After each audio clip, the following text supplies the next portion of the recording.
Olá, Olá, Rick! Tudo bem? Boa boa noite. noite. Tudo Que bem com você? saudade de fazer lives. É verdade, eu estava olhando no calendário faz um tempo já que a gente não entra aqui, não faz uma live para conversar com o pessoal, né? Faz sim, mas hoje o assunto é quente.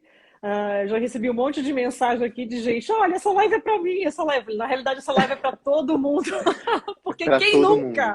quem nunca Quem se nunca, sabotou, né? tira a primeira pedra, né? Exatamente. E é um processo que a gente, às vezes, ele é um processo que ele é inconsciente, a gente não percebe que ele está acontecendo, né? Às vezes a gente começa a ter uma percepção, mas quase sempre ele é inconsciente. A gente não entende, a gente não consegue perceber o quanto que, às vezes, as nossas ações levam a gente para um lado totalmente oposto aos nossos desejos, ao que a gente está buscando, ao que a gente está procurando para construir para a nossa vida, né? Aqui que o Roberto comentou, eu fui eleito rei da procrastinação, mas adiei a cerimônia. E é mais ou menos isso mesmo, né? Essa semana eu vi um meme também, né? Que tinha lá a pessoa no computador, nossa, que legal, um texto com técnicas para evitar procrastinação. Ah, deixa eu guardar, depois eu leio, Depois né? eu leio.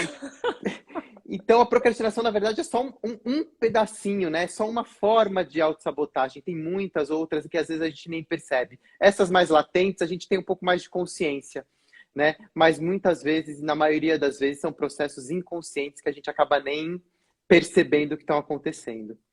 Exatamente. E como você mesmo falou, é um dos sintomas ou tipos, tem vários aqui, eu vou falar aqui dos mais comuns.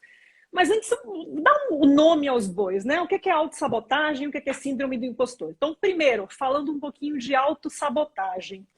Entendam que pode ser uma forma consciente ou inconsciente de agir contra si mesmo. É como se a nossa mente ativasse, estranhamente, um mecanismo de defesa. E aí vocês ficam, nossa, mas como é que a minha própria mente ativa um mecanismo de defesa que vai agir contra mim? Parece meio louco, né? Mas é exatamente isso que acontece. Por que isso acontece? Porque quando a gente quer muito alguma coisa, quando a gente tem objetivos, se a gente quer, porque a gente ainda não conseguiu alcançá-los, né? Então, a maioria das vezes, implica a gente ter que mudar comportamento e a gente ter que tomar determinada atitude, se esforçar um pouquinho mais para alguma coisa. E todo esse mecanismo aqui, que vai empurrar a gente para o querer, ele gera um desconforto, porque você está tendo uma mudança de comportamento aqui, às vezes uma mudança até emocional. Então, o que o cérebro faz quando ele vê desconforto, insegurança, novidade que talvez não seja tão boa? Ele não entende e ele vai reagir de uma forma aqui para te manter na zona de conforto. E isso acaba gerando os nossos comportamentos sabotadores aqui. Ele pode ser consciente, né? Quando é que seria um comportamento sabotador consciente? Quando você realmente decide, hoje eu não estou afim, vou fazer. Então você está consciente que algo que você não quer fazer ou vai fazer vai te prejudicar.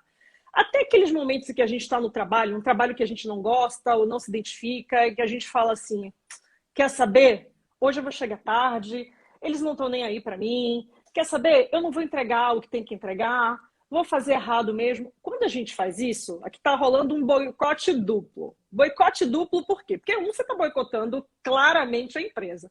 O boicote 2 é com você, porque não é só a empresa que fica boicotada, a sua autoimagem e a sua imagem também diante das pessoas vai boicotada também, né? Vai no meio. Então isso seria consciente. E os inconscientes é o que na realidade acontece muito mais conosco. Muitas vezes eles derivam de alguns traumas da infância. E aí eu gostaria de ressaltar aqui a palavra trauma, porque quando a gente fala trauma, parece alguma coisa assim absurda. É. Mas às vezes até a forma como alguém nos chamou a atenção quando éramos crianças, algum assunto que foi abordado de uma forma que a gente não estava tão preparado, a gente pegou de uma outra forma e levou. Qualquer coisa que gerou uma marquinha enquanto você era criança e se tornou depois uma mudança de comportamento que você levou para a vida adulta, uma emoção que você leva para a vida adulta, e toda vez que você tem um gatilho, que é alguma coisa que vai ativar aquela memória lá atrás, o seu cérebro, que entende que tem que te proteger, reage te sabotando, né? Então, quando você olha, nossa, mas eu queria tanto aquilo, não estou conseguindo. Quando isso acontece, o ganho que o seu cérebro tem em te proteger está sendo maior do que o que você realmente quer Uhum. para você. Então, aí acaba tendo o boicote. Que tipos e sintomas de boicote, né, acontecem? Quais são os tipos de autossabotagem? Bom, isso aqui é bem rico quando a gente para pensar, porque são inúmeros, mas eu vou contar aqui alguns dos mais comuns. Primeiro de todos, a gente já começou a live com o Roberto dizendo que ele ia adiar até a celebração da festa de procrastinação dele. Então, esse é o mais conhecido de todos, que é a procrastinação, né? A coisa do adiar muito as coisas, postergar, não ir. Qual o mecanismo que está aqui por trás, que a nossa mente entende quando a gente está procrastinando? Ela entende que ela está te protegendo, né? Eu vou adiar porque vai que eu faço e tem um fracasso aqui. Então, ela está te protegendo do fracasso. Mesmo que aquilo seja alguma coisa que você queira muito, então a primeira reação é o te proteger de um eventual fracasso. Depois tem a vitimização, né? E aqui é engraçado, porque algumas pessoas se vitimizam, né? Aí choram e sentem. E aquilo é excessivo demais para não fazer alguma coisa ou para justificar o porquê de estar fazendo alguma coisa. E por que a pessoa se vitimiza? Porque tem uma recompensa. Porque, de repente, naquele jogo de vitimização, ela tem ganhos. Então, isso novamente afasta ela do objetivo principal.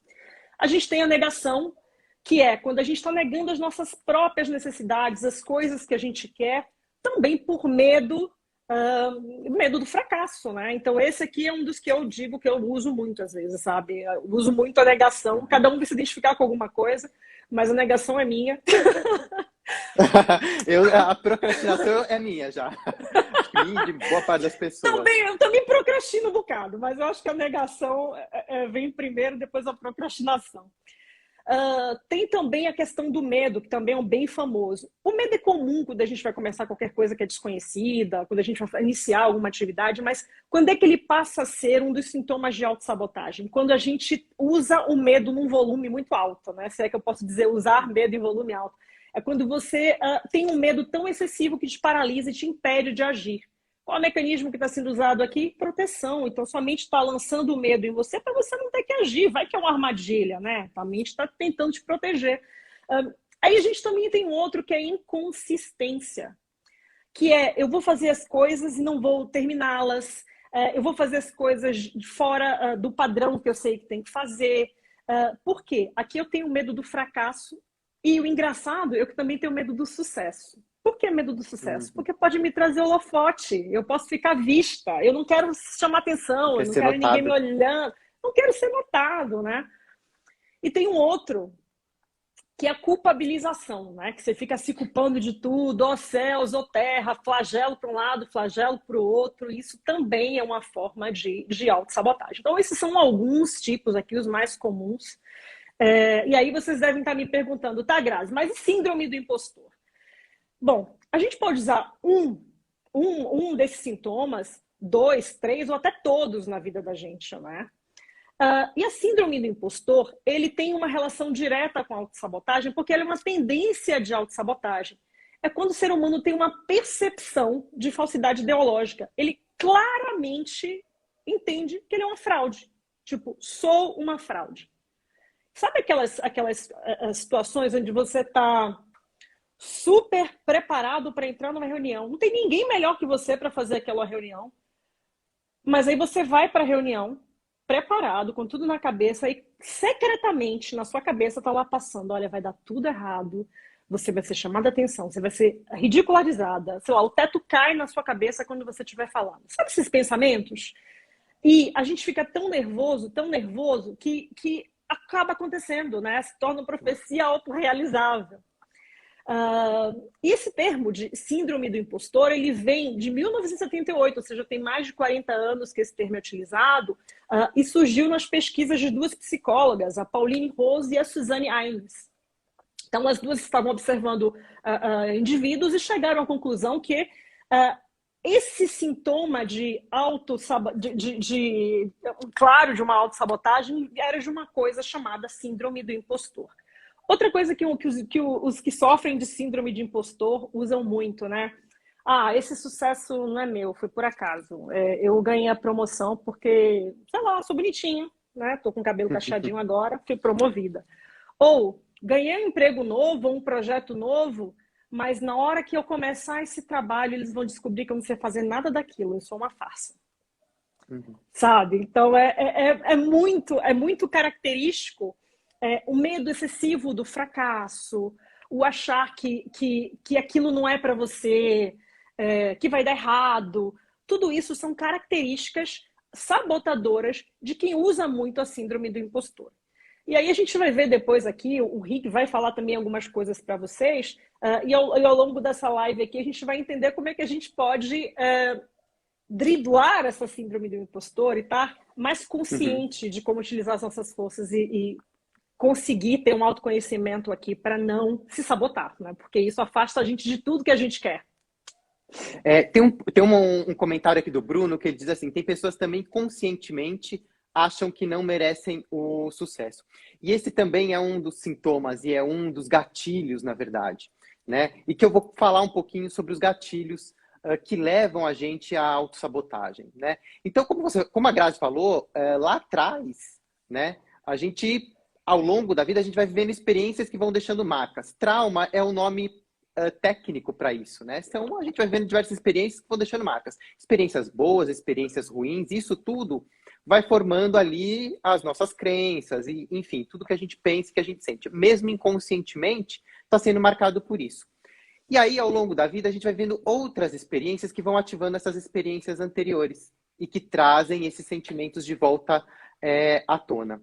Né? Hoje a gente vive numa vida muito e super exposta à rede social, onde a vida é perfeita. Né? Na rede social, todo mundo é bonito, todo mundo é rico, todo mundo é bem-sucedido, todo mundo é feliz, tá todo mundo com a vida às mil maravilhas. Né? E a gente acaba comparando essa vida perfeita com a nossa vida ali do dia a dia. Né? É uma coisa que eu costumo falar, né? Que a gente compara o palco dos outros com o nosso bastidor. E aí tem essa incongruência. E aí, essa sensação, esse é um dos pontos, não é só isso, vai despertando todos esses traumas que a gente vai levando ao longo da vida. A gente começa a se comparar e a gente começa a olhar em volta e achar que a gente está aquém daquilo que a gente realmente está. E aí vai despertando, vai ativando esses sabotadores, né?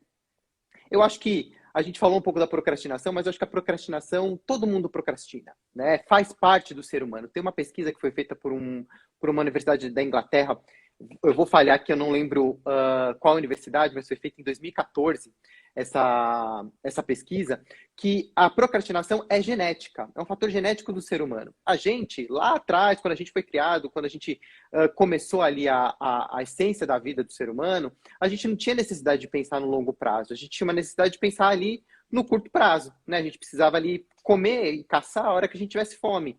Então, a tendência do ser humano é deixar tudo para a última hora, para a hora que ele tem a necessidade e a hora que ele tem a urgência de agir. Só que hoje, na vida moderna que a gente vive, não é mais assim que as coisas funcionam. A gente tem que ter uma visão ali de longo prazo, a gente tem que pensar um pouco mais ali à frente.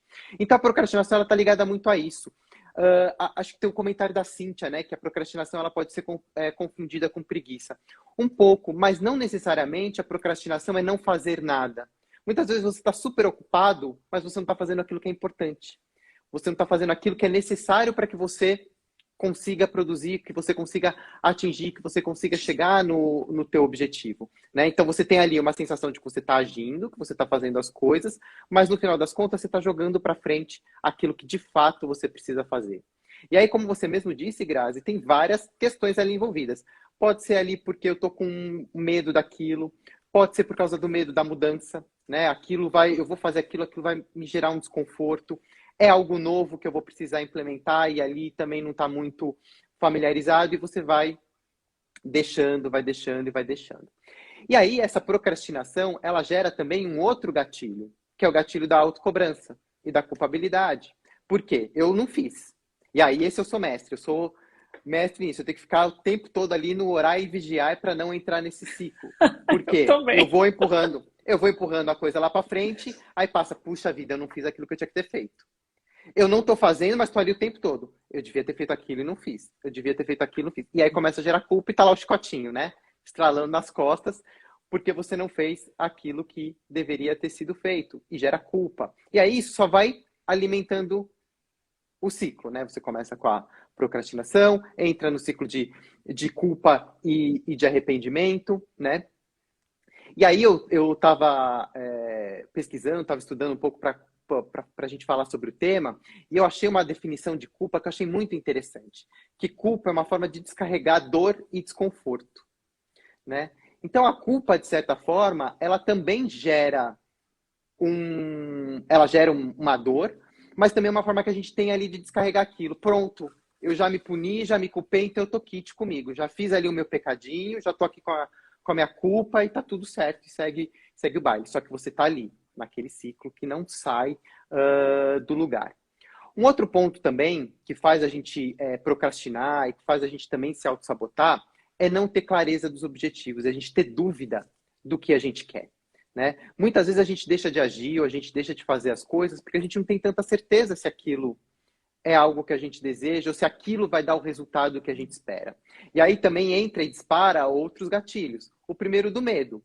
O medo do fracasso, o medo do desconhecido, o medo do não saber o que é estar por vir. Então, sempre que a gente está na dúvida, sempre que a gente está sem saber o que vem pela frente, sempre que a gente não tem clareza muito dos caminhos que a gente vai seguir, é uma porta, é uma brecha, é um gatilho para a gente começar o processo de autossabotagem. Porque sempre, sempre, sempre o cérebro vai buscar o conforto e a segurança. E mudança, coisas novas. E associado a isso tudo, você ainda tem o Instagram te dizendo que a grama do vizinho mais verde é melhor que a sua? Aí chega naquele dia que você não acordou bem, quando você soma tudo, olha você na tempestade perfeita, né? E aí é aquilo, né? Não importa a hora que você acorda, a hora que você acordar sempre vai ter alguém que já correu, que já foi para academia, que já meditou, que já tomou banho gelado, já tomou um super café da manhã e tá feliz e lindo. E você tá lá ainda na cama, pensando se você quer levantar ou não. E aí, esses gatilhos, eles são um prato cheio, né? Pra gente sair e fazendo as coisas. Então, a procrastinação, ela não tá só ligada ao não fazer as coisas, mas às vezes a gente estar fazendo coisas ou estar envolvido em ações, projetos e até atitudes que a gente toma que não estão levando a gente para onde a gente quer. E aí também é um processo de autossabotagem, né? Porque você está fazendo um monte de coisa, mas que não está te levando para aquele objetivo. Então você fica ali naquela situação meio incongruente das coisas, né? Então ter foco, saber o que é importante é um processo que facilita e que diminui esses gatilhos, né? E isso, Rick, é com tudo, né? É com o trabalho, é com coisas da nossa casa, é nos relacionamentos. Se você tá, sei lá, dentro de um relacionamento que não tá te fazendo bem, que você não gosta, claro que o teu cérebro vai trabalhar para te manter dentro de um conforto. Claro que você vai ter atitudes, obviamente, se você está mentalizando e aquilo vira emoção, e da emoção gera um comportamento, você vai fazer coisas que vão estar literalmente sabotando a sua relação. Mas aqui eu digo que pode passar pela consciência, porque você claramente sabe que você não quer estar naquela reação, ou que você claramente sabe que você não quer estar dentro daquele trabalho. Então, ou até diante do novo, né, Grazi? Quando você está começando um relacionamento novo, você ali está com uma série de inseguranças e você começa a criar situações para sabotar o próprio relacionamento. É uma pessoa que você está gostando, que você está conhecendo, mas que você cria uma série de dificultadores para que aquele relacionamento não vingue. Porque lá atrás você teve um trauma com um ex que não foi bacana, um relacionamento que não deu certo. E aí esse que tem uma propensão a coisa acontecer, você já começa a minar, a sabotar, e às vezes consciente ou inconscientemente. Às vezes você faz com que o outro termine com você, né? Ou com que a outra termine com você. Às vezes você faz de um jeito que a empresa te demite. E aí é engraçado, porque aí você fala, mas aí eu tô fazendo uma coisa que eu quero. Sim, mas aí quando acontece, como é que a gente se sente? Porque a gente não teve a coragem, nem a força suficiente, nem a clareza suficiente para transformar aquilo numa ação que tem a ver com o que a gente quer. Então, a gente coloca o poder da solução, daquilo que a gente acha que é bom para a gente, na mão do outro ou da empresa. Aí a situação acontece e a gente fica mal. Por que a gente fica mal com uma coisa que a gente queria? Porque talvez não tivesse uma clareza suficiente e a atitude não partiu de você. Não partindo de você, você não sendo o protagonista dessa atitude, está sendo refém de uma situação que você mesmo criou, deixando isso aqui claro, né? Aí a gente entra para o outro lado, que é o lado de querer ser amado, querer, que é do nosso ego, querer pertencer, querer ser bem visto, e de repente, olha, Admirado, né? a empresa te demitiu, não é isso que você queria? Queria, mas agora eu não estou bem, porque o que é que as pessoas vão pensar? Cara, você não acabou, o seu namoro não acabou, não é isso que você queria? Que ele ou ela te desse um pé na bunda porque facilitou a vida para você? Mas e agora? O que é que vão pensar? Chega a ser contraditório, né? Então, Totalmente. dito isso, o que é importante a gente ter clareza de como é que a gente evita todas essas sabotagens, todos esses boicotes, sejam eles conscientes ou inconscientes. E novamente a gente cai naquela palavra-chave de todas as nossas lives, porque não tem para onde fugir, gente. Não A tem gente não como. nasce com manual. Se a gente não nasce com manual, a gente vai aprendendo com as nossas experiências. E quanto mais atento a gente estiver para as nossas experiências, para as coisas que vão acontecendo ao longo da nossa vida, a gente vai desenvolvendo autoconhecimento, né? E aqui, primeira palavra-chave para a gente conseguir sair de comportamentos sabotadores, de padrões mentais de sabotagem, é autoconhecimento. E dentro desse autoconhecimento, eu digo uma outra coisa para vocês, é perceber-se sabotador e dizer, sim, eu me saboto. É engraçado que eu fiz uma pesquisa antes da gente fazer essa live, eu coloquei no story, e aí eu perguntei, você sabota? E aí teve gente que disse que sim, a maioria, obviamente, 75%, e teve gente lá que disse que não se sabota. Para mim, ele já é uma sabotagem.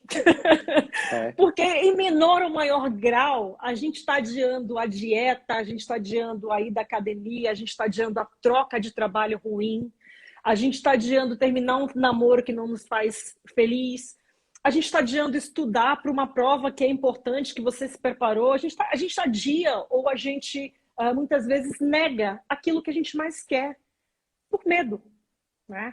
Ou por culpa, porque eu acho que eu não mereço um emprego novo, eu não mereço ir para. Eu não gosto desde que eu estou aqui, mas eu não mereço ir para um lugar bom. Tem gente que acha que simplesmente não merece. E se você não acha que você merece, quem vai dizer que você é merecedor? Então é uma coisa que eu quero que vocês reflitam aqui, né? Exatamente.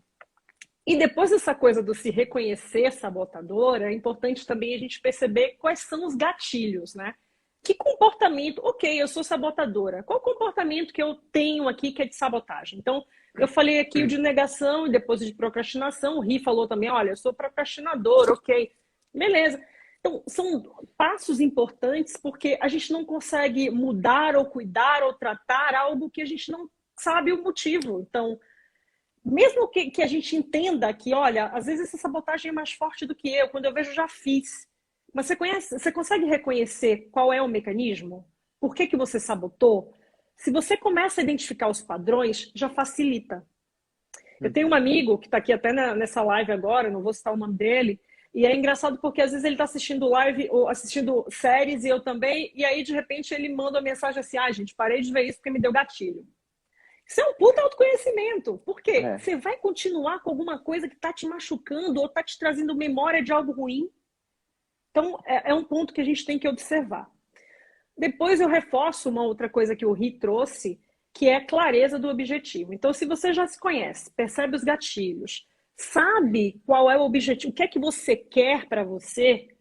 Eu quero muito, sei lá, abrir uma empresa e eu queria começar com uma coisa pequena. Ok, vai devagarinho, step by step, mas tenha clareza do que você precisa fazer. Quando a gente faz escolhas, a gente abre mão de coisas, né? Porque eu escolhi um para abrir mão de outras. Então, nesse processo, é importante ter a clareza do que você quer para você, seja de propósito ou seja de objetivo. E aí me leva para o outro ponto, que são as metas, né? Como é que eu faço para chegar naquele objetivo? De repente eu estou me colocando uma meta muito grande, sabe? Que eu não vou conseguir alcançar. Eu estou querendo perder 6 quilos e digo, mês que vem quero perder 6 quilos. Ninguém tem animação para perder 6 quilos de uma vez, você não sabe nem por onde que começa, né? Então, mas se você fala, vou perder 1 quilo por semana, vou perder 1 quilo por mês, se você fala, você vai quebrando isso em pedaços, né, Ri? Pedaços menores que a gente consegue ir acostumando, step by step, fica mais fácil de você se comprometer com algo e não se sabotar. Porque para a mente, a porrada não vai ser muito grande. Você não está chegando para a cabeça e está dizendo, olha só, tá gorda ou tá gordo e você não está Uhum. gostando de você. Porque não tem nada de ruim ser magro, ser gordo. Você tem que estar bem com você. Se você não está bem com você, aí é um problema. Se você está bem com você, ok. Por isso que essa coisa da comparação com o Instagram, redes sociais, é uma coisa que a gente fala muito que tem que estar fora, É, né? E aí total. quando você vê. E, não, pode falar. E aí, quando você vê essa questão do emagrecer, por exemplo, eu não estou bem, então eu quero emagrecer. O que é mais fácil para o seu cérebro administrar? Que você tem que emagrecer 1 quilo por mês, ou que você olha para a balança e diz assim, nossa, eu preciso perder 6, 10 quilos. Sabe quando é que seu cérebro vai trabalhar para fazer isso? Muito dificilmente. Por quê? Porque o esforço que ele vai ter que fazer. E você vai tirar ele de uma zona de conforto tão grande que ele vai olhar e vai dizer assim, pronto, eu vou até começar, me inscrevo na academia, vou fazer dieta, mas não vou terminar. E tem um ponto, Grazi, que você tocou e que me lembrou, que é a questão da motivação, né? Se fala muito de motivação. A gente tem que se motivar a fazer as coisas, que a motivação te leva à ação. E eu questiono um pouco isso, porque a motivação, ela só vem quando é para prazer imediato. Ninguém é motivado. O que me motiva? Ir para praia, passear, viajar, ler, ver um bom filme. Isso motiva. Agora, você fazer uma atividade que talvez não seja a melhor atividade, não seja a atividade mais prazerosa, mas seja a atividade necessária para fazer, não vai vir através da motivação, né? Então, às vezes eu vejo muita gente falando, não, para não procrastinar, você tem que buscar o que te motiva. Nem sempre o que te motiva vai te ajudar a quebrar o ciclo de procrastinação, né? Para mim, o antídoto da procrastinação é a disciplina e a determinação. É você ter disciplina para fazer o que precisa ser feito e não só o que você tem vontade de fazer. E determinação para colocar as atividades ali na prática. Não é uma tarefa fácil, porque a gente está sempre lá buscando o conforto. Mas se a gente busca um plano, a gente traça uma meta, traça uma estratégia e busca disciplina, busca métodos de disciplina para poder levar aquilo a cabo, a gente consegue minar esses processos autossabotadores, porque a gente tem que olhar para a recompensa lá na frente, né? E aí também é dos processos ali, dos gatilhos também, que não leva só à procrastinação, mas à autossabotagem, ao medo e tudo mais, é que muitas vezes as ações elas não trazem uma recompensa imediata, elas trazem a recompensa de longo prazo. E aí a gente não tem a determinação necessária para aguardar essa recompensa de longo prazo, né? Então, quando você coloca as coisas num plano, você tem uma visibilidade, você consegue medir avanços, você começa a diminuir, porque você começa a ver que ali tem alguma coisa acontecendo.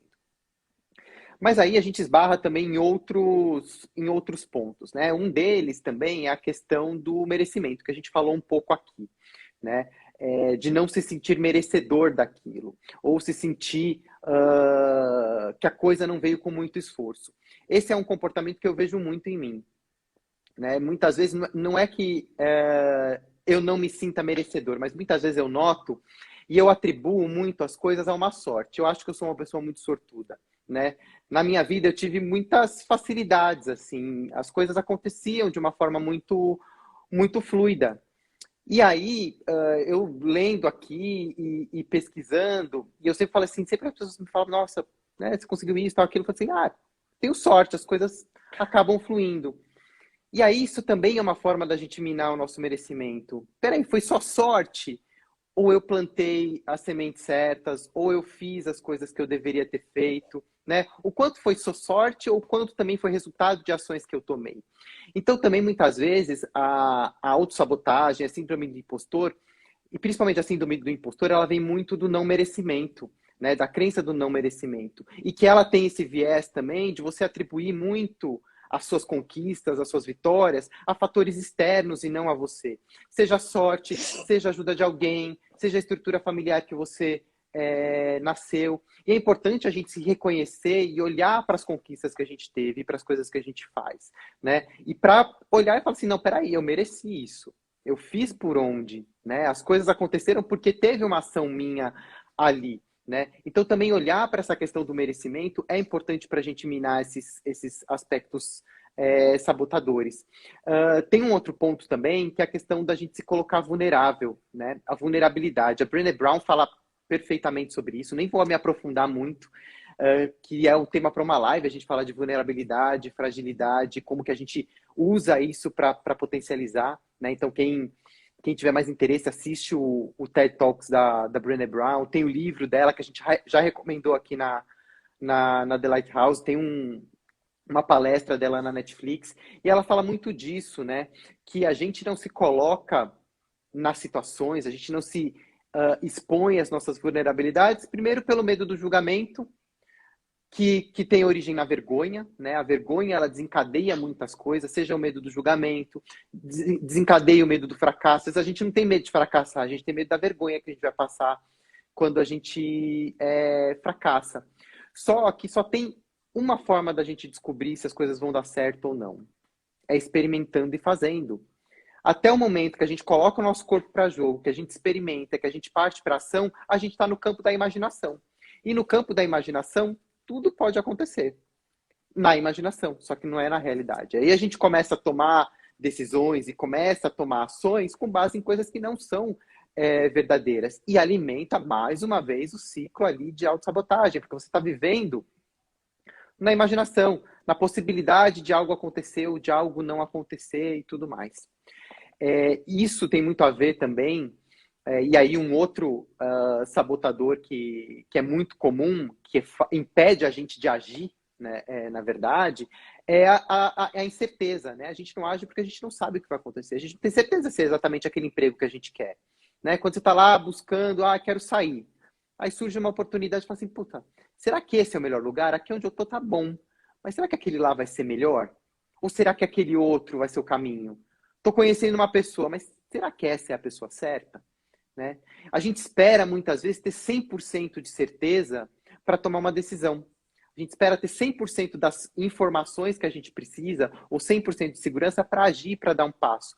Só que isso nunca vai acontecer, de novo, porque a gente só sabe o que vai acontecer quando a gente faz e quando a coisa acontece. Né? E aí tem uma regra... E o que é o 100% também, né, Fer? E o que é o 100%, que é o 100%, né, Rick? Você nunca vai estar pronto. Você nunca vai estar pronto. E tem uma regra, é a regra de 70%. Quem usa essa regra de 70% é o Jeff Bezos, da Amazon. Né? Quando que ele decide que ele está pronto para tomar uma decisão? Quando ele tem 70% de certeza de que aquilo é o caminho. Né? Eu não preciso de 100. 70% de chance de que é isso que eu gosto, é isso que eu quero. Ele vai lá e age. Né? 70% é bastante coisa. Né? É bastante informação, é o suficiente para a gente poder agir. Tem uma margem de erro? Tem. Só que a gente só vai saber se deu erro, ou se deu bom ou se deu ruim, se a gente for lá e se a gente agir e se a gente experimentar. E aí, né, e se a gente imaginasse, né, se 70% das coisas que a gente desejou e que a gente imaginou dessem certo, como seria a nossa vida hoje? Né? E quanto dessas coisas que a gente imaginou, que a gente desejou, a gente deixou de fazer por medo de agir? Né? Então, quando a gente reduz também um pouco dessa necessidade de controle, essa necessidade de saber exatamente o que vai acontecer e simplesmente a gente se abre para experimentar, a gente se coloca vulnerável ali na situação, você abre possibilidades muito maiores para acertos e para erros também, erros que vão servir de aprendizagem, que vão te colocar num passo adiante, que vai te trazer para um caminho muito mais próximo ali daquilo que você deseja, né? E aí, voltando para a história da vulnerabilidade, tem uma coisa que é muito interessante que a Brené Brown fala, que a vulnerabilidade, ela abre caminho para a gente exercer as nossas potencialidades.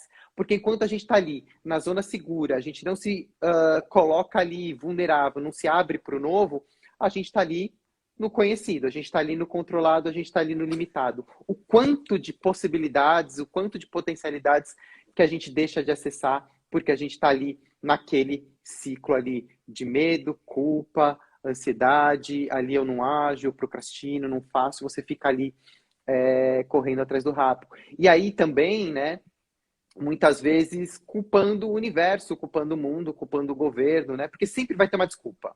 Não importa o que você faça, você sempre vai encontrar uma justificativa para não ter feito aquilo.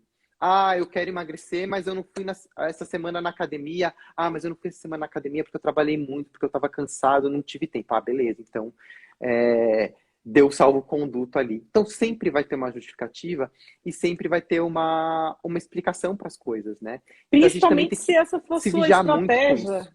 de autossabotagem. Se essa for sua principal Exato. estratégia de autossabotagem, que é o se justificar, pronto, você vai achar justificativa para tudo. Sempre tem. E assim, né, Grazi, quando eu olho para essa questão da autossabotagem, para mim é muito difícil separar os gatilhos, porque eu acho que a gente acaba experimentando o Usando, pack né? completo, né? Tem um que vai sobressair mais, outro sobressair menos, mas é pacote completo que a gente acaba experimentando nisso. A gente está tão nesse ciclo no dia a dia, e aí essa questão da justificativa, ela acaba acalmando hoje a gente, né? Falta de tempo, todo mundo, falta tempo para todo mundo, né? E é a principal justificativa que a gente usa para deixar de fazer aquilo que a As gente precisa coisas. fazer. E voltando, né, para como que a gente soluciona isso? Autoconhecimento, a gente conhecer aquilo que a gente é bom e aquilo que a gente é capaz de fazer, isso também alimenta um pouco e elimina aquela questão da falta de competência.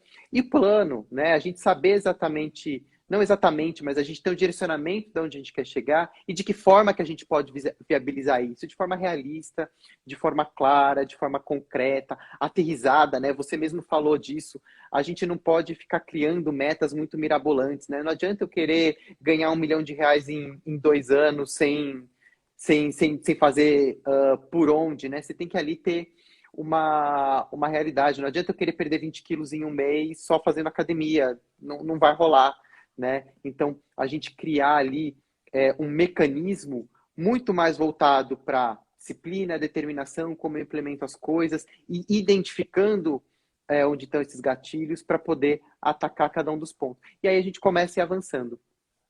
E aí tem um outro ponto que também eu gosto de falar, é que isso tudo não pode ser pesado, né? Isso também não pode ser mais um peso, mais uma cobrança que a gente se impõe ali de estar fazendo a coisa toda acontecer o tempo todo, porque senão a gente vai de novo só retroalimentar esse sistema de autossabotagem, porque é mais alguma coisa para a gente se culpar que a gente não fez, é mais uma tarefa que a gente pode procrastinar, é mais uma coisa que a gente vai ter medo ali de fracassar. Então a gente também trazer um pouco mais desse olhar acolhedor, esse olhar compassivo para a gente mesmo, né? A gente entender que a gente não é perfeito e que, graças a Deus, a gente não é perfeito, ou graças ao universo que a gente não é perfeito, e que faz parte, né? A gente está aí para aprender, para se desenvolver e tirar um pouco desse peso de estar sempre certo, estar sempre bom, estar sempre recebendo o reconhecimento dos outros. Então, a gente se descolar um pouco disso também ajuda a gente a se desvencilhar um pouco desse ciclo de autossabotagem. Você falou de uma coisa que me deu um estalo aqui e que é engraçado, dessa coisa da gente justificar muito, né? E quando a gente está num ciclo de procrastinação, por exemplo, a gente tem gente até que consegue colocar um nome bonito para procrastinar, quer dizer, não, eu trabalho melhor sob pressão. Eu deixo ali por o último momento para que tudo me pressione e eu consiga fazer. Sou Só eu. que Eu faço presente muito isso, também. E aí, na minha cabeça, sempre foi muito de, não, porque eu trabalho melhor sob pressão. E, de fato, eu trabalho melhor sob pressão. Mas muitas vezes eu me pergunto e me questiono se isso não é eu entrando num ciclo de autossabotagem, porque você fica ali com um pezinho no vai dar errado ou vai dar certo, né? Você não sabe, porque você está ali sob pressão, faltam 2 dias para entregar um material que, de repente, a empresa está precisando, e você está ali, né? Adrenalina que isso vai te causar, a noite sem dormir que você vai ficar, porque talvez você tenha que virar a madrugada para fazer do trabalho, entre outras coisas, humor, né? Não tenho tempo para nada, vão te ligar nesse dia, você vai desligar o telefone e falar que você está apressado para entregar um trabalho que você de repente tinha 30 dias para fazer, mas você trabalha melhor sob pressão. Ninguém trabalha melhor sob pressão. Isso é uma desculpa que a gente coloca para a gente para aceitar, né? De uma forma mais nice, que a gente está procrastinando, porque a pressão em si vai fazer você correr, ter mais adrenalina. Tudo bem, até aí ter adrenalina e correr, os esportistas vão até gostar. Eu também gosto muito da adrenalina e do correr, mas. E a noite sem dormir? E o pack completo que vem junto? E todas as coisas que estão amarradas àquela coisa do deixar para a última hora para fazer? Não seria mais tranquilo se você tivesse feito no início da semana que te deram e tá se preparando para aquela apresentação, para entregar de uma forma tranquila, mas a gente deixa para a última hora.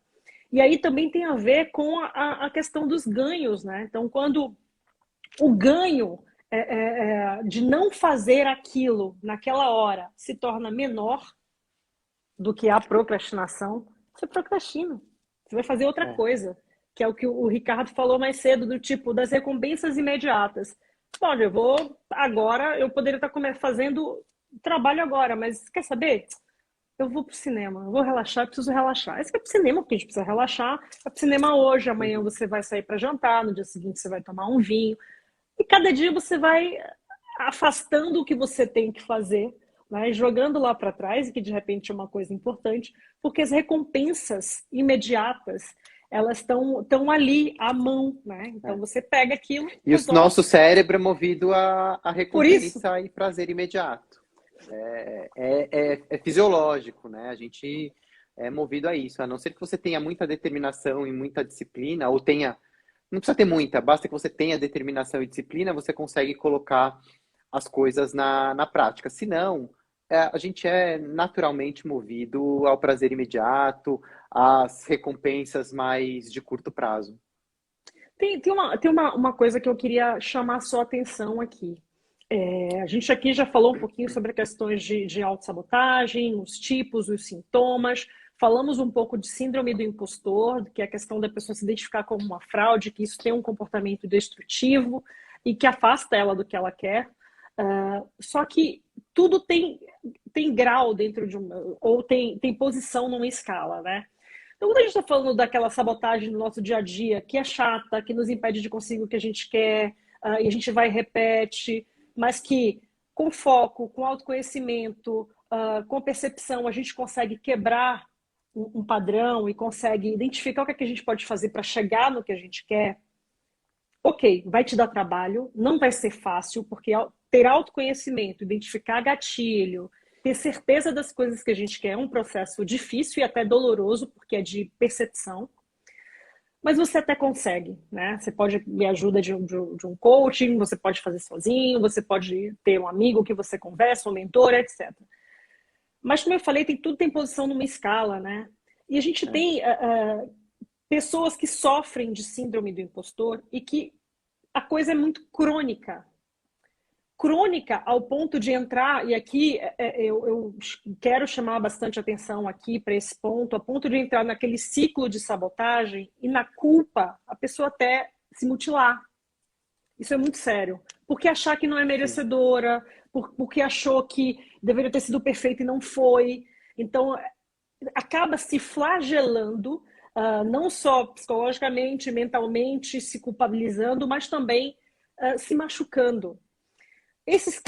Para esses casos específicos e para casos de autossabotagem que foge o seu controle, que te afasta muito do que você quer e torna a tua vida extremamente complicada, aqui, gente, vocês precisam procurar um especialista. Porque precisa ser acompanhado. Sim, psicoterapeuta, né? Porque Exato.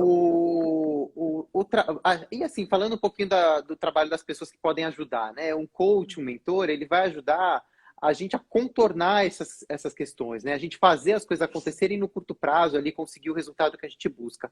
Mas o tratamento disso, buscar a origem, né? Como a gente falou lá no começo, isso está muito vinculado a experiências que deixaram marcas na infância e ao longo da vida toda. Isso só um psicoterapeuta consegue fazer esse trabalho para resolver mais de fato, né? profundo, exato, mais profundo. Isso a gente está falando do caso de se tornar uma coisa extremamente prejudicial para você, a ponto de você se punir, se machucar, de impedir a sua vida, porque existem casos e casos, não é? A gente trabalha com isso, não com psicoterapia, mas com coaching, com mentoria. A gente escuta muitos casos e eu digo para vocês que 80% das pessoas que eu atendo passam por questões sérias de autossabotagem, ou por não reconhecer os talentos, ou por colocar objetivo e não conseguir seguir porque não tem tanta clareza e acaba trabalhando contra. Quando a pessoa procura um coach, um mentor, está no pacote. A gente sabe que a gente vai lidar com pessoas que estão vindo com crenças limitantes e é um processo, né? Então, quando você dá um passo para procurar um especialista, seja ele mentor, ou coaching, ou psicoterapeuta, já eu digo que é a primeira porta para o autoconhecimento, porque você deu um clique e disse, olha, eu entendi que eu preciso, né? Que é a coisa do reconhecer esse sabotador, ou reconhecer esse portador de se é que eu posso falar portador, mas que sofre, né, de síndrome do impostor. Mas é importante você ter essa clareza do que está acontecendo contigo e dizer assim, não quero mais fazer isso, não quero mais entregar o trabalho no último dia, quero emagrecer, ou queria ganhar peso, ou quero sair desse emprego que eu não estou feliz, quero terminar essa relação, ou quero ter relações melhores, quero ter empregos melhores. Como faço isso, né? E uma das coisas que acho que mantém a gente muito nesse ciclo também, Grazi, é que a gente também retroalimenta ele, porque a gente sempre olha para o que de pior pode acontecer. Né? Nossa, o que de pior pode acontecer se isso acontecer, ou se... e aí a gente só vai retroalimentando. Eu tenho trabalhado muito com os clientes, assim, que tem questões, não só relacionadas a isso, mas que outras questões que acabam limitando, mas pensa no que de melhor pode acontecer se você chegar nesse lugar que você está desejando. O que vai mudar na tua vida? O que vai te trazer? Né? E aí isso pode ser ali, e aí voltando a falar da questão da motivação, né? Pode ser uma motivação para você começar a buscar, você começar a imaginar como que seria a sua vida sem aquele emprego ruim, ou sem aquele processo, ou sem aquele sentimento que você tem quando você fica procrastinando. Né? A gente também buscar olhar as coisas pelo aspecto mais positivo e menos negativo ajuda um pouco, porque a gente sai da vibração do medo, sai da vibração da escassez, né? A vibração, o sentimento ali da escassez a gente traz desde muito, muito cedo, né? O medo da falta, o medo do não ter. E isso vai só retroalimentando. Então, quando a gente também desvia um pouco esse caminho e começa a olhar para os ganhos, para os potenciais ganhos, e não só para os riscos das situações, é claro que a gente tem que ter uma clareza do risco, né? É importante para uma tomada de decisão. Mas se a gente olha demasiadamente para o risco e pouco para os ganhos e para as potencialidades que aquela situação tem, o risco sempre vai ganhar. E a gente vai ficar preso ali naquele ciclo. Então, autoconhecimento, a gente saber o que é importante para a gente deixar de olhar tanto para o lado e para o exterior, né? Muitas vezes a gente acaba ficando preso nesse ciclo porque a gente toma muita decisão baseado no exterior, no externo, no fora, né? Na vida perfeita da vizinha, no emprego perfeito do primo, no que as pessoas vão achar do que eu fizer. Só que, né, a má notícia, ou a boa notícia, é que as pessoas não estão tão preocupadas assim com a gente. Está cada um ali trabalhando nas suas próprias questões e tirando as pessoas que são muito próximas, né, os amigos, a família, que esses sim estão preocupados com a gente, o restante está cada um ali olhando a sua vida, né? A gente também tem uma falsa auto-importância que a gente se dá, achando que está todo mundo olhando para a gente, querendo saber o que a gente vai fazer e julgando, mas eu acho que não é tão bem assim não, eu acho que está todo mundo ali, cada um pensando no seu, e se tem alguém que não faz parte ali do teu ciclo e que está preocupado, também é problema dele, né? E as pessoas próximas que se preocupam com a gente, elas torcem pela gente, elas vão estar ali para apoiar, vão estar ali para ajudar e vão estar ali próximos. Então a gente também se desvincular um pouco dessas questões externas, eu acho que é um exercício que facilita muito a gente sair desse ciclo de sabotagem, Coisa da plateia, sair né? do síndrome do impostor. Isso. É trabalhar menos para a plateia e trabalhar mais para a sua autossatisfação, para o Para o seu palco, para o seu bastidor, né? Exato. Até porque a plateia vai mudar em cada fase da sua vida. Podem notar. Exato. As pessoas que você se preocupa hoje em te julgar, e a gente nunca está preocupado se pai, mãe, às vezes até em algum grau, vai depender da relação ou da questão aqui que a gente esteja falando, mas assim, a nossa preocupação está muito mais com os nossos colegas de trabalho, as pessoas que estão fora. Porque quem te ama, quem te conhece, vai estar preocupado e vai querer que você esteja bem. Não vai estar ali na plateia pronto para te jogar banana ou tomate. E exatamente como o Ricardo falou, e às vezes isso nem existe, né? Aquelas pessoas nem estão ali fazendo isso, mas na nossa cabeça estão. Né? Então, olha para dentro de por mais si. que as pessoas tenham... Vamos pegar o exemplo de uma apresentação, né? Por mais que as pessoas estejam ali prestando atenção em você e tenham visto alguma coisa e tenham comentado, 5 minutos depois elas já estão preocupadas com outra coisa, elas já estão olhando para uma outra situação, né? Então a gente não precisa ficar tão preso nessa questão de julgamentos externos ou o que as pessoas estão pensando, porque por mais que elas pensem, dali um tempinho elas já estão pensando em outra coisa. E é uma reflexão que eu gosto muito e que eu faço comigo também muito, é o quanto de poder a gente está atribuindo para pessoas que não são tão importantes para a gente, né? Então vamos olhar um pouco para isso, porque isso também alimenta muito a autossabotagem, alimenta muito o síndrome do impostor, e eu acho que não cabe, né, isso. A gente tem que eu evito muito usar a palavra empoderar, porque ela ficou muito Sim. marginalizada, mas eu acho que a gente tem que assumir o controle da nossa vida, se empoderar das nossas ações e ter o externo menos como referência. Tem 3 dicas finais que eu gostaria de dar aqui para ajudar com a questão do síndrome do impostor, que eu acho que são super válidas aqui. A gente já falou que tudo depende da escala, você tem que identificar onde é que você está nessa escala. Se você está num ponto mais crônico e mais sério, procura um psicoterapeuta. Mas se você está num ponto onde você se percebe autossabotador, que aquilo te atrapalha, mas não é uma coisa que acaba com a tua vida ou te traz uma dor muito grande. Uma coisa que eu digo para vocês e que funciona bastante é o seguinte: primeiro, tenta pegar a síndrome do impostor na mentira. Como é que a gente pega a síndrome do impostor na mentira? Síndrome do impostor está ali dizendo que você é uma fraude, que você é uma farsa, que você não vai conseguir, que você não é capaz. Então, ok, faz lá uma lista de todas as coisas que você fez com sucesso, que você foi bem sucedido, né? Então, faça essa lista, reconheça no passado os feitos, as conquistas, porque o seu cérebro precisa ter esse choque. Quando ele olha e vê uma lista, nossa, então eu já E passei por alimenta o tudo isso. sentimento de merecimento também, né, Grazi? Exatamente. Que dá a segurança, né? Então você começa a perceber que você não é uma fraude. Olha, eu não sou uma fraude. Esse é um ponto. O outro ponto que ajuda também muito escolha uma pessoa da sua confiança para ser o seu mentor, ou dentro do trabalho, ou amigo, alguém da sua relação que você confie. E quando você sentir que, olha, não estou tão preparado, ou será que eu fui bem, pergunta a esta pessoa. Não é perguntar para todo mundo, porque tem de tudo, né, no mundo.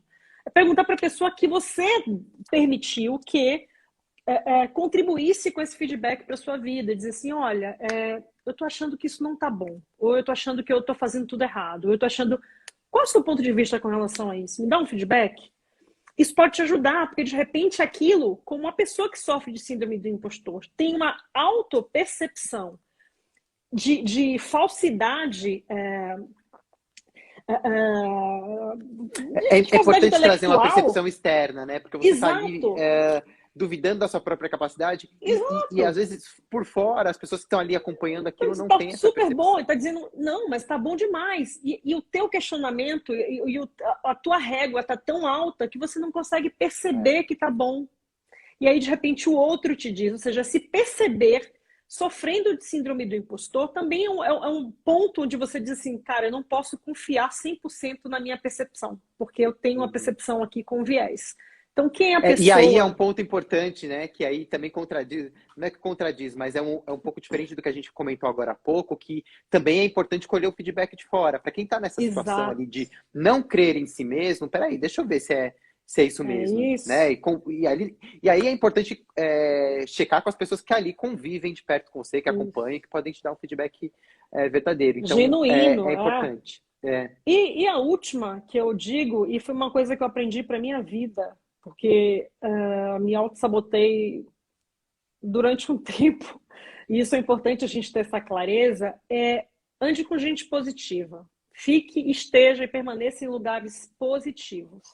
Porque se você se sabota, e se a situação não está boa, você não tem autoconhecimento, você está tentando ir para frente e você anda com gente que te põe para baixo, gente que puxa teu tapete, ou trabalhando em lugares em que você sai minado ou fica doente, a chance de você repetir o ciclo de autossabotagem ou não sair dele é assim, gente, é 100%. Então, se eu pudesse dizer uma última coisa... Tem um pensamento estoico que diz isso, né? Que a gente é aquilo que a gente pensa, né? O que está no nosso cérebro ali, o que a gente está vibrando, o que a gente está pensando, é o que acaba acontecendo na nossa vida. É a nossa percepção da vida, é aquilo que está dentro da nossa mente, dentro da nossa percepção. Por isso que o ciclo de autossabotagem ele é tão poderoso e ele pode deixar a gente tão longe daquilo que a gente quer viver, porque ele é totalmente mental. Ele é real nas ações, mas o que alimenta ele é todo um processo mental. Então, a vida é aquilo que a gente pensa. Então, quando a gente se alimenta de bons pensamentos e está cercado de pessoas que impulsionam a gente, não que empurram a gente para baixo, também é muito bom. Às vezes é um papo meio xalalá, né? Meio paz e amor ali, mas que é Mas muito é a pura verdadeiro. verdade. A gente tem que se cercar de coisas que nos alimentam e coisas que nos nutrem. Independente do que seja uma música, seja uma pessoa, seja um lugar. Porque senão a gente vai ficar ali naquele ciclo ad eterno. A maior sabotagem que a gente pode fazer a nós mesmos é estar em lugares, em trabalhos e pessoas com as quais a gente não quer estar. Porque Exato. pense que, tirando o tempo que você passa dormindo, você está se relacionando, você está trabalhando, você está em situações onde você tem troca com o outro. Então, se você se permite estar em ambientes que não são para você, ou que não te nutrem, que não te fazem bem, e estar com pessoas, a chance de você estar se diminuindo e se afastando das coisas que te fazem vibrar, que te fazem felizes, são muito grandes. Então, se eu tiver que deixar algum recado de autoconhecimento, é este. Exato. Tem até a Cíntia fez um comentário aqui que é a gente é que emana a energia, né? E atrai as pessoas conforme essa energia. E é bem isso mesmo, né? A gente tem que também olhar o que a gente está emanando e os ambientes que a gente está inserido. Bom, gente, chegamos aqui, né, ao final da nossa live de hoje. Acho que é um assunto que eu acho que todo mundo acaba sentindo e tendo essa percepção em algum momento. Eu acho que a gente falou bastante, acho que é um assunto que a gente teria muito mais coisa para falar também. Mas eu queria agradecer mais uma vez o tempo de vocês estarem aqui com a gente. Tchau. Então, é isso, pessoal. Eu queria agradecer mais uma vez a audiência de vocês, o tempo. Como eu falei, é um tema que assim a gente poderia passar horas aqui conversando, aprofundando e falando, mas a gente vai continuar conversando sobre isso nas redes sociais, ali nos nossos contatos. A gente está aqui à disposição também para conversar mais com vocês. Beijo grande, pessoal!